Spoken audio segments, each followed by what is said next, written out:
تعالوا نرتب ازاي نشتغل شغل العيد. لكل ست بيت هتشتغل شغل العيد لبيتها من البيت، ولكل حد عنده براند محتاج الدنيا تتظبط بس شوية.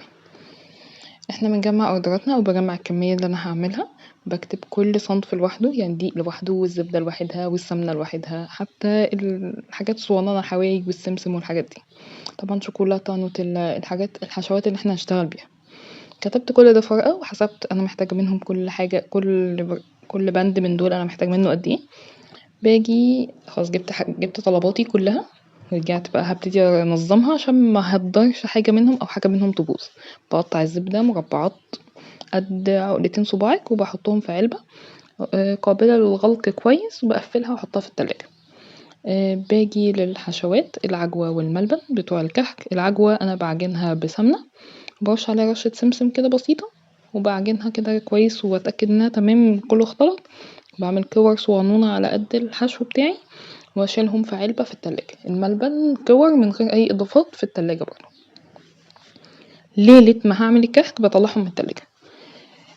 بجهز الجناش بتاعي. طبعا كلنا بيبقى عندنا العلب بتاعة النوتيلا او بديل النوتيلا، اللي هو لو سما فيينا اي حاجة من الحاجات دي ليها علب كده بتبقى فاضية، فانا بحط فيها الجناش واقفلها كويس وادخلها التلاجة. نطحن المكسرات، نجهز بقى معانا برطمان لكل حاجة من دول عشان يبقى سهل ان احنا ناخد منه. بوزن سكر البودر كل ربع كيلو في كيس واشيله على جنب. الدقيق كل كيلو لوحده لو انا جايباهم شكاير، لو انا جايباهم كيلوات فالدنيا كده تمام. بقطع البلوكات بتاعة الشوكولاتة وبشيل كل مربع في كيس عشان يسهل عليا ان انا اسيحه بسهولة. ابيض، بني، بحليب، اي نوع شوكولاتة انتي بتحبيه. انا نفسي بجيب سما حليب او سما سادة. الشوكولاتة البيضة سما برضو حلو او كواليتي. بجيب الرول بتاع المفرش، اللي هو رول مفرش السفرة اللي شبه الاكياس ده بيبقى حلو اوي، بتفرشيه على الترابيزة. خلصنا شغل النهاردة بلمه وارميه. طبعا هنجهز السيجون بتاعتنا والعلب اللي هنحط فيها الحاجة. طيب انا هبتدي اوردراتي، هبتدي هشتغل من يوم ايه؟ هشتغل من يوم 15. لو انا معايا اوردرات شكارة دقيق، يعني شكارة 2 هشتغل من يوم 15. طب معايا اكتر من شكارتين يبقى هشتغل من يوم 10. ببدأ كحك واحطه في علب مقفولة كويس. بسكوت، بيتي فور من غير تزيين، وصابليه من غير تزيين. بسكوت، قهوة، كوكيز، الحاجات دي. خلصنا كل الحاجات دي ابتدي ازين بقى. ابتدي ازين البيتي فور واحطه في التلاجة، ازين الصابليه واحطه في التلاجة. الحاجات اللي فيها حشوات وفيها شوكليت بتتحط في التلاجة عشان ما تبص. الجو شوية ساقع والدنيا تمام، بس عشان الحاجة هتفضل عندك مثلا 5-6 ايام عقبال ما العميل يستلمها فما نبوظهاش. طيب امتى اجمع الاوردر بتاعي في العلب وابتدي اسلم؟ احنا بنبتدي نسلم من يوم 25 لغاية يوم قبل الوقفة بيوم عشان تلحقي توضبي مطبخك وتخلصي دنيتك قبل العيد. ده تمام جدا. الكحك منصحكيش تحطي عليه سكر وانتي بتقفلي العلب بتاعة الاوردرات، يعني حطي السكر في اكياس كده عند مستلزمات التغليف اللي هي بتاعة الكوكيز، ليها سوستة من فوق كده، ممكن تحطي فيها السكر او تحطيها في اكياس سندوتشات عادي وتربطي الكيس وتحطيه في العلبة.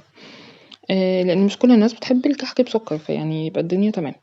ستيكي نوت كده فوق كل علبة مكتوب عليها اسم الشخص اللي هياخد الاوردر والعلبة في جواها ايه، عشان محتاجش ان انا وانا بسلم افتح العلب تاني واشوف جواها ايه. لو انتي جايبة العلب متسلفنة فانتي مش مجبرة ان انتي تغلفي العلبة من جوه بكيس سندوتشات او بستريتش راب او بمفرش.